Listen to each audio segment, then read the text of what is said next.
Hello and welcome to EPC Policy Crossroads, a video series shedding light on what will drive the next mandate of the European Parliament.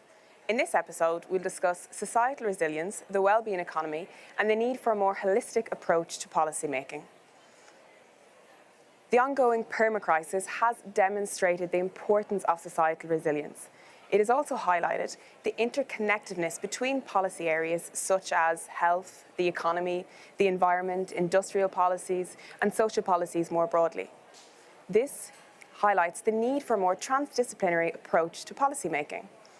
The well-being economy, for example, offers a framework in which to do this, providing guiding principles to enhance EU policy making and to provide a systematic and thorough evaluation of the impact of decision, not just on economic considerations, but on the nexus between the economy, society, and the environment. We will discuss all of this during this episode, and I'm delighted to be joined by MEP Sirpa Pietikäinen of the European People's Party, alongside Elizabeth Kuiper, Associate Director and Head of the Social Europe and Wellbeing Programme at the European Policy Centre. My name is Danielle Brady, and I'm a Policy Analyst at the European Policy Centre, and I'll be moderating this discussion. And with that, Elizabeth, I'll turn to you first. And the EPC has been conducting quite a bit of work in the area of societal resilience, so perhaps you could tell us a little bit more about some of those initiatives. Well, thanks very much, Danielle, for that question, and great to be here with you this morning, MEP Pietikäinen. As you said in your introduction, indeed, a lot of the big issues of our days are interconnected, because we have been seeing with the COVID-19 pandemic how health is not only important for our well-being, but also for our economy. There's a clear link between health and climate change, the link between, indeed, changing demographics, our workforce, even our democracy, but perhaps we come to that later. So what we have been doing at the European Policy Centre, I would say, is twofold. On the one hand, we have been focusing on the instruments that the EU has at hand. For example, we have the European Pillar of Social Rights, which is very important when we think about the future of work, the need for equity, tackling gender issues. But also with COVID-19, we have seen the importance of more competences and more budget for health. So we also have been working indeed on the European Health Union. At the same time, as a think tank, you expect us indeed to be more strategic and come up with topics that are not yet on the EU's agenda. So we have indeed been working and coming up with publications around economic security, where you see how important health is, not just for pandemic preparedness, but also for unwanted dependencies on other parts of the world. Where, for example, with data and wearables and medical devices, we know that indeed during the pandemic we had known dependencies, but we may not be aware of the dependencies that are coming our way. I think another topic which is very important that we've been working on is the so-called One Health or planetary approach. Because indeed the pandemic learned how important the link between the health of our planet, people and animals is. So that's also a very important issue. And I think to your point about holistic policy making, the last example that I want to mention here is the fact that we have been setting up a so-called well-being policy lab, because it's true that all of this is so connected, but that's not necessarily the way that we are used to tackling problems at EU level. So the well-being policy lab really tries to come up with a more holistic policy making. Thank you, Elizabeth. And turning to you now, MEP Pietikäinen, and Elizabeth mentioned the planetary health approach, the well-being economy approach, that real shift towards a more holistic approach to policy making. What do you see as the achievements in the current mandate insofar as promoting that more holistic approach in the well-being economy? Well, I'm very happy and proud that the Finnish presidency brought this well-being economy concept on presidency level. So the Council has discussed about it, and we are more and more aware of these topics. And yes, indeed, about the planetary health, the Commission has its strategy. So we are moving there, but is this sort of the biggest agenda around? Definitely not, but I think it should be the leading agenda for the next Commission. So the question is, how do you improve well-being, economic security, well-being security, and environmental security? And to me, it's a bit like, cooking the fish soup. If you try the silo approach, like nowadays we very much do, agricultural profitability here, cancers here, children protection here, digitalization here, It's like people fussing around potatoes and carrots and onions and tomatoes and fish and don't have the bigger picture, what we are doing. And then you argue, should I boil the potatoes first, or maybe the garlic, or not the garlic at all because it's just a small ingredient. And after all this arguing, you end up using much more time and getting wrong results. Then you think, okay, wow, we should have this kind of an integrative approach, and you pour it all in the same bowl, and still you wonder, it doesn't taste like a fish.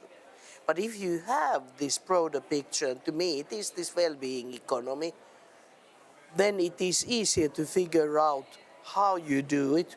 Just put the kettle and some water to boil, start peeling the potatoes, and it goes like very easily. And I wanted to sort of put this on the table because quite some time we have sort of forgotten why do we have economy. I'm graduated from the Helsinki School of Economics, and on those days they taught me that the economy is for the purpose, and the purpose is well-being. I'm working to get the pleasure, to benefit the society, and to get the money to increase my well-being. But nowadays we are more and more working and producing economy and competing, not knowing what do we really get. Much more watches and less time. And so we are directing the wrong directions. And what then happens is that we lose the effective measures. We do not have the measurements. For example, in our European semester or EU budgets or policies in the impact assessment, what do you actually produce? Are people happier, healthier, more stable, mentally sound? Are we less protective and conflict prone, more binded together? Are we wiser? And these should be the purposes. And then you should calculate and see what are the defects, the significant harms of the economy, like pollution. Nowadays, if you pollute and you clean it, then later on, it increases your GDP. No, it doesn't. Your capital is decreasing. It is a negative impact on the economy. And that's why I'm very important that in the next commission we would have beyond the GDP, new modeling, calculating the GDP and the impacts, and that implemented on the budgets and on our funding. We would have that kind of a commission, I don't know if that is the right label, that it would be planetary health. And you would have social and well-being, food, environment under the same roof, and of course health and animal welfare, and you would start seeing the bigger picture. Very interesting, it's particularly the soup analogy. I have to say I really enjoy that and might use that in the future as well. And I think, Elizabeth, turning to you, and we heard Sirpa speak there about planetary health and health and the importance of all of these things on the agenda, and them not perhaps being the most important thing as it currently stands. We did see during the pandemic that health was catapulted to the top of the political agenda for obvious reasons. But now as you move further away from the pandemic and with ongoing crises, the geopolitical context, how can we ensure that health and these areas of the well-being economy become a political priority, particularly when we consider the overarching impact they have on the environment, on the economy, as was pointed out? How can we ensure that these things actually do remain on the political agenda? Well, I think that's a very important question because I think we have been seeing during the pandemic that health is not just an area where here in Brussels, sometimes people consider it rather technical and limited in terms of the power that the Commission and the European institutions have. It's crucial for people's well-being, but also indeed, as we said before, for economic security. There's a clear link with climate change, but I think it requires a different mindset.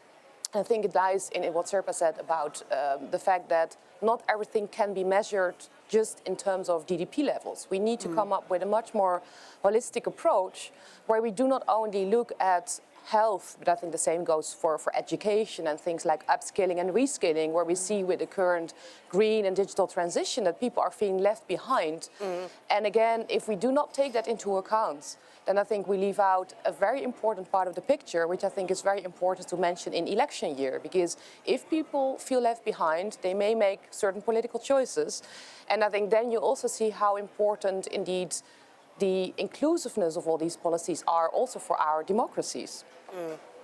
And I think picking up on something you just said with regards to ensuring a different mindset or promoting a different mindset, what can we do or what should be done in order to promote that different mindset that is required to put these things on the top of the political agenda? Well, I think, Elizabeth, you just nailed it, what it is all about. And now the question is how we all together can communicate it to the people. Because we are living in the silos, communicating in the silos, and now all you talk about when you talk about security is military defense. Of course, because of the war in Ukraine, and that is important.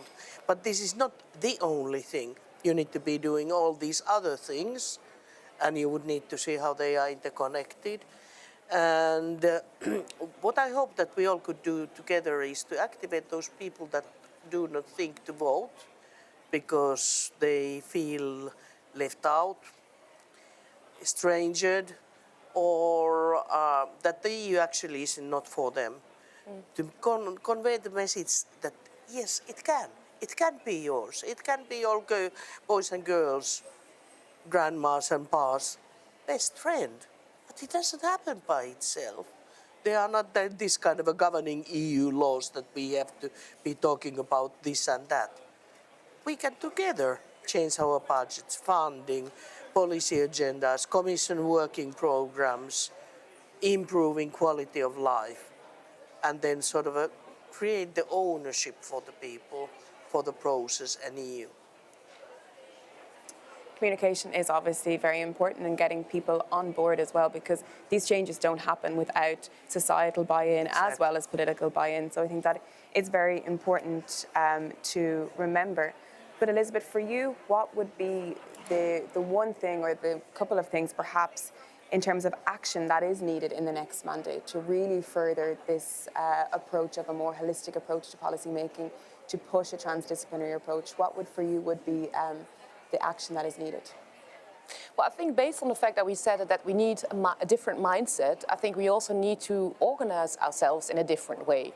Because we know that traditionally a lot of policy areas are being seen on their own. And what we at the European Policy Centre have been saying for quite some time now, that also in the European institutions, of course, in the Parliament, but also at the European Commission, and especially when they come up with their new program for the next mandate, they need to have one person in charge of coordination between different policy areas and different budgets, because I think the budget needs to come with it. It's not just overseeing different areas.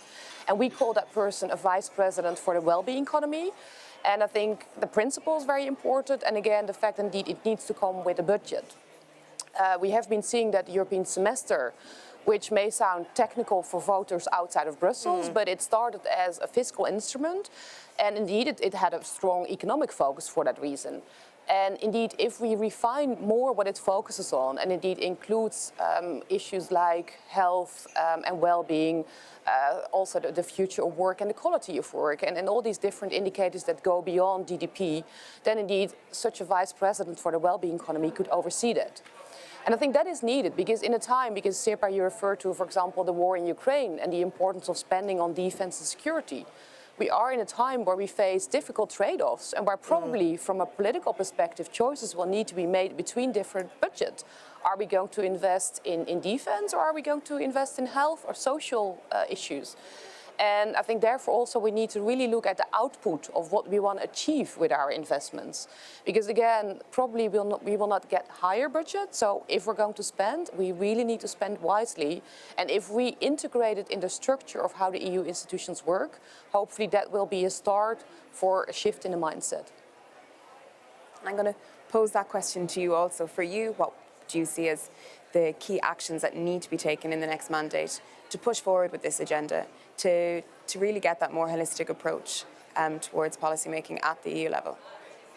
I think it needs a lot of work, And the problem is we do not have the time to work for 100 years. This is a bit of a Copernican challenge, because if people think that the world is flat, world is sort of achieving more economic competence and more money, and actually that is more important than to look where you put the money. And you say, ha ha ha, I want to sail around the world. People don't either ignore you, or then they think that your thinking is basically dangerous. Of course, you just fall out of the plate if you try to sail around in the flat world. And to us, this sort of economic growth purpose without considering what are the negative impacts, and what are actually the major gains.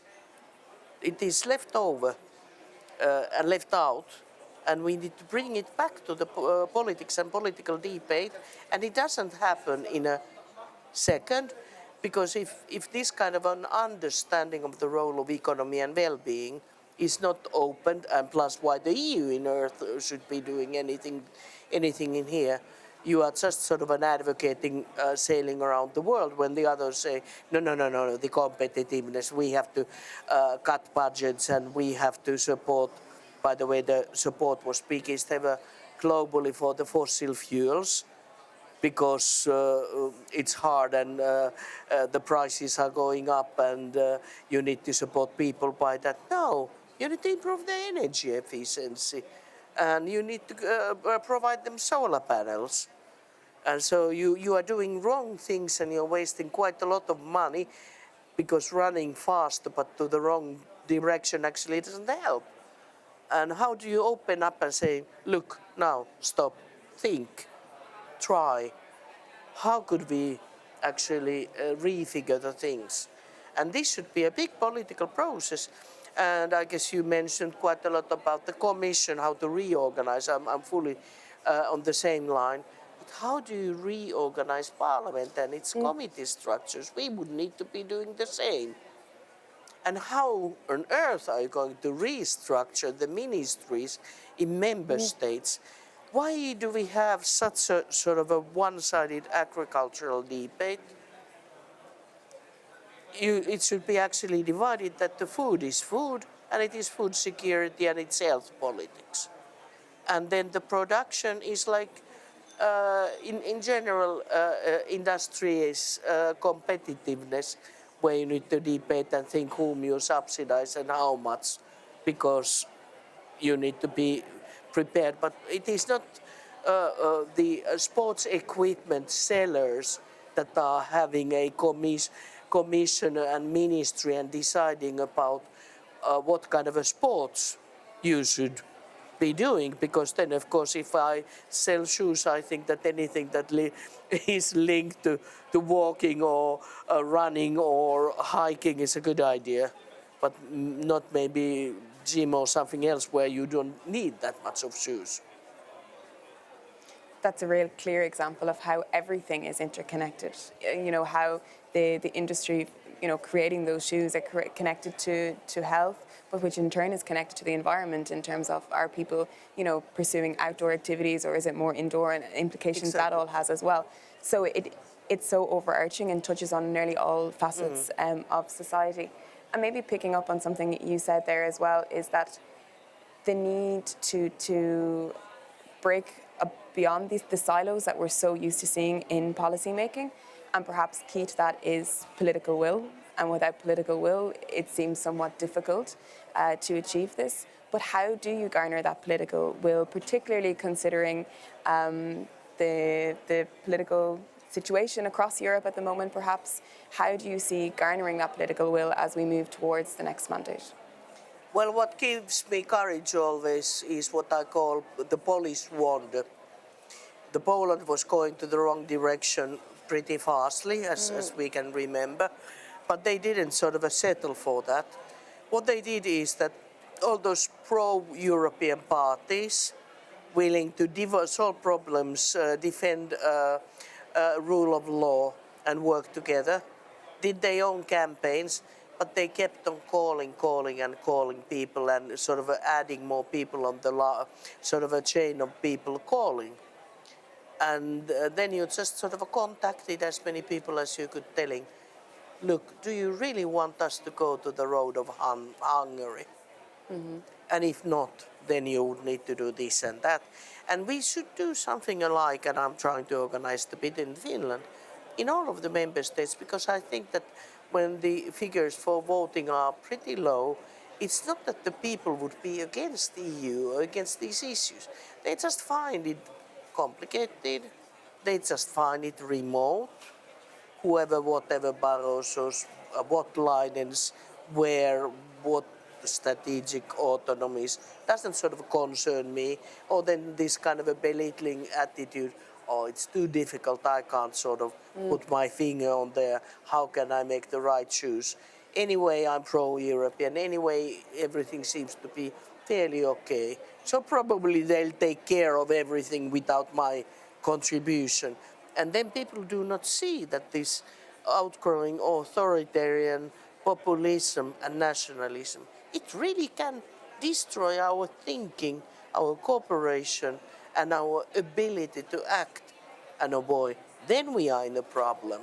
Not sort of an issue of how do you deal technically with this, but if you lose the mindset. Yeah. If I perhaps very quickly may react to that, I think that's a very important point you're making, because it seems that indeed these upcoming elections are no business as usual. There's a lot at stake, because we have war at Europe's borders. We need to continue our support for Ukraine. At the same time, and especially the issues that we're discussing today, having to do with social policies and health, really are at stake if you think about the risk that indeed illiberal parties may take over if we look at the polls. And I think what we have been seeing in certain member states, that especially they would argue that social policies and health have no place at EU level, that they're being better taken care of at national level. And I think there is a risk in that, not just due to the fact that the EU has a place, as the examples that we have been using showed, but also the fact that indeed a lot of these parties would argue that social policies and healthcare are just for certain voters and not for everyone, and therefore the risk of leaving people behind is very big, and that's what's at stake with these elections. Can I comment on this? Very quickly, because we are just running out of time. Because the point exactly is that member states don't own their people and citizens. And sometimes in the healthcare and social sector it's felt like that we decide, is the blue-eyed or this diseased or poverty line going to get our help or not? No, we own the member states and we own the EU, and we should, that's why, work together, not to be sort of siloed in member state level. Well, I think unfortunately we're going to have to draw what has been a very interesting discussion to a close at this point. And I would like to thank you first, MEP Sirpa Pietikäinen, for your excellent contribution to this discussion, and to also use this opportunity to thank Elizabeth Kuiper, Associate Director and Head of the Social Europe and Wellbeing Programme at the Policy Centre, for your equally excellent contribution as well. So further to what we've discussed today, the EPC is continuing to work on the breadth of topics that we have discussed. And I invite you to consult the work of the EPC on this. More information, including publications, are available on our website. So on behalf of the European Policy Centre, I thank you for your time again. And we invite you to join us for our next episode, which will be focused on the future of European security and EU's international role. Thank you. Thank you, Danielle. Thank you.